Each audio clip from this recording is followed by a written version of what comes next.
പപ്പായയുടെ ഇലയൊക്കെ ഉണ്ടെന്നുണ്ടെങ്കിൽ ഇതുപോലെ 2-3 ഇലയൊക്കെ എടുത്ത് ഒരു പഴയൊരു പാത്രത്തിലേക്ക് ഇട്ടിട്ട് നന്നായി ഒന്ന് മുറിച്ച് കൊടുത്ത് അതിലേക്ക് ചെറുനാരങ്ങയുടെ തോടുണ്ടെന്നുണ്ടെങ്കിൽ ഇട്ട് കൊടുക്കാം, അല്ലെങ്കിൽ ഓറഞ്ചിൻ്റെ തോട് ഇട്ട് കൊടുക്കാം. കുറച്ച് കല്ലുപ്പും കുറച്ച് വെള്ളവും ഒഴിച്ച് നന്നായി ഒന്ന് വേവിച്ചെടുക്കാം.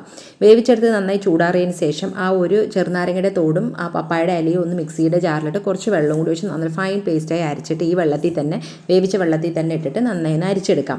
അതിന് കൂടെ നമ്മൾ വേണമെന്നുണ്ടെങ്കിൽ കുറച്ചും കൂടെ വെള്ളം ഒഴിക്കാം കേട്ടോ. എന്നിട്ട് നമ്മൾ സോപ്പ് പൊടിയോ അല്ലെങ്കിൽ ഡിഷ് വാഷ് ലിക്വിഡോ എന്താണെന്ന് വെച്ചാൽ നമ്മളൊന്ന് ചേർത്ത് കൊടുത്ത് നന്നായി മിക്സ് ചെയ്തതിന് ശേഷം നമ്മളിതൊരു ബോട്ടിലാക്കി വെക്കുക കേട്ടോ. നമുക്കിത് 1 മാസത്തോളമൊക്കെ നമുക്കിത് കേടുകൂടാതെ സൂക്ഷിക്കാനായിട്ട് സാധിക്കും. ഇത് യൂസ് ചെയ്ത് കഴിഞ്ഞാൽ നമ്മുടെ ബാത്റൂമൊക്കെ നമുക്ക് അടിപൊളിയായി ക്ലീനാക്കി എടുക്കാം. ക്ലോസറ്റ് അതുപോലെ തന്നെ പാത്രം കഴുകാനായിട്ട് നമുക്ക് ഈ ഒരു വെള്ളം യൂസ് ചെയ്യാം കേട്ടോ.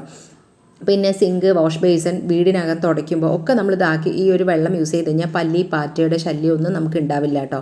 ഈച്ചയുടെ ശല്യം ഉണ്ടാവില്ല. അതുപോലെ തന്നെ നല്ല അടിപൊളിയായിട്ട് നമുക്ക് ബാത്റൂമും വീടും മുഴുവനായി തന്നെ നമുക്ക് ക്ലീനാക്കി എടുക്കാൻ പറ്റും.